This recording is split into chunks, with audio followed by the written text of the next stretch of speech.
차장님, 오늘 비즈니스 생존기 주제는 뭔가요? 네, 오늘 비즈니스 생존기는 바로 이중 국적입니다. 네, 오늘 영상 보시고 컨텐츠가 재밌다 하시면은 구독과 좋아요 꼭 부탁드릴게요.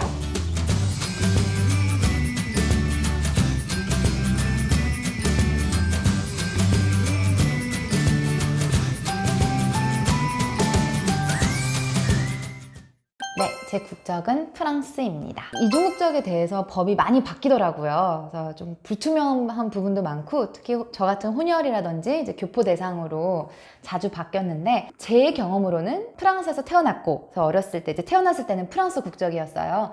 한국에 들어와서도 그때는 이중국적이 허용이 안 됐기 때문에 프랑스 국적을 유지를 했고, 나중에 가서 중학교 때인가 그랬었던 것 같아요. 정확히 기억은 안 나는데, 그때 이중국적이 가능하다고 해서 엄마랑 같이 달려가서 한국 국적을 취득을 했고, 그때는 이중국적이었어요. 그래서 중2 때, 중3 때, 그때 제가 한 1년 조금 넘게 MTV 코리아 BJ로 활동을 했었거든요. 근데 그때 제가 참 기억에 남는 게, BJ는 사라였지만, BJ 사라로 이제 방송 활동을 했었지만은, 이제 홍수경이라는 이름을 또 쓸 수가 있었어요. 그래서 그게 굉장히 기억에 남아서 그때는 분명히 한국 국적이었습니다.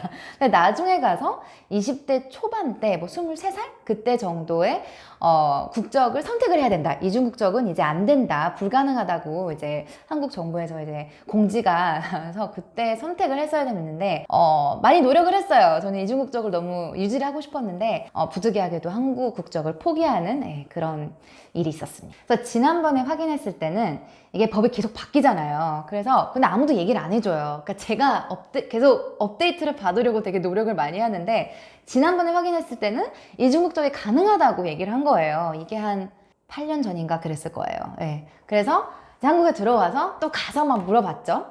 근데 너무나도 어이없게도 저보고 하는 얘기가 90년대 초반 출생자애들에게만 혜택이 가능하다고 얘기를 하는 거예요. 그 해당되는 그 기간이. 근데 그것도 잠시 풀린 거거든요, 법이. 그래서 참 궁금합니다. 왜 그 법이 누구를 위해서 풀렸는지. 아무래도 그런 것 같아요. 어떤 나라 가던 외국인이면 힘들어요. 이거는 뭐 한국뿐만은 아닌데 일단은 한국어를 하다 보니까 조금 편리한 건 있고, 그리고 외국 동포 비자가 따로 있어요. F4 비자라고. 그냥 저는 그걸 갖고 있기 때문에 사실 좀 더 편리하기는 해요. 근데 저 같은 경우에는 뭐가 힘드냐면은 정보 찾기가 어려워요. 아무리 뒤져도 내가 필요한 정보를 그때그때 찾기가 좀 어려운 것 같고, 특히 세금 관련이라든지 이런 건 정말 좀 어렵고요. 그리고 또 법인화하는 과정에서 외국인이기 때문에 조금 더 불편하고 어려웠던 점들이 있었던 것 같아요. 근데 정말 외국인들을 만났을 때 F4 비자가 없는 외국분들은 정말 더 많이 힘들 거는 같아요.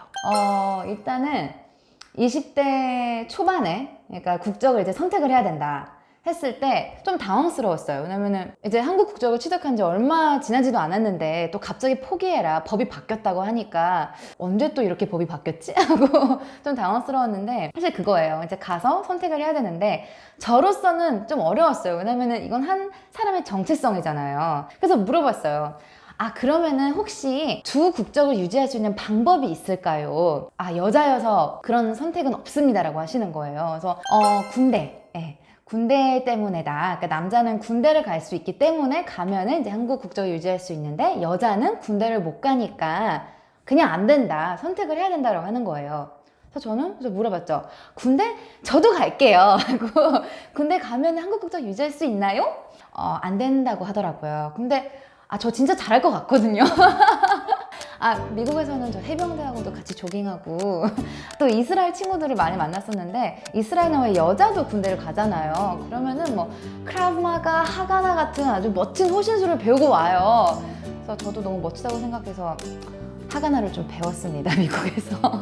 아무튼 그래서 여기서 중요한 건 사실 이거예요. 옵션이 없었던 것, 선택의 여지가 없었어요. 그래서 무조건 포기를 해야 되는데 그 점은 좀 개선이 돼야 되지 않을까 싶습니다. 어느 나라 가던 이 이슈는 있는 거고, 국적에 대한 거는 좀 예민한 거잖아요, 사실. 근데 한 사람의 정체성인 만큼 그 부분에서는 정부가 책임을 져야 되고 신경을 써줘야 된다고는 생각을 해요. 근데 제 주변의 친구들도 이제 교포 친구들이 많다 보니까 자기네들은 계속 미국인 혹은 프랑스인이라고 생각을 하고 갑자기 나 한국인이래, 나 군대 가야 돼, 이런 사람들도 있고, 그러니까 너무 좀 당황스러운 상황이 많아요. 그래서 이거는 사실 뭐 군대를 가야 되냐 마느냐 이게 이슈가 아니라 사실 정보 문제이거든요. 이 정보를 사전에 알았더라면은 당연히 본인이 이거를 좀 어떻게 이거를 대처해야 될지 미리 알았을 텐데 좀 그런 부분은 상당히 개선을 해야 되고요. 그리고 글로벌한 세계에서 살고 있는데 외국인들도 많고 또 혼혈 자녀들도 많이 생기고 있는 이런 현황에서는 사회의 변화에 맞게 또 법도 변해야 되고 이런 것들은 좀 대화가 많이 필요한 것 같아요. 그래서 여러분들도 또 외국인이 아니시더라도 우리나라에서 이런 일들이 벌어지고 있구나. 네, 이런 거는 다 함께 풀어가야 될 문제가 아닐까 싶습니다. 자, 아버지가 이제 프랑스 사람이시잖아요.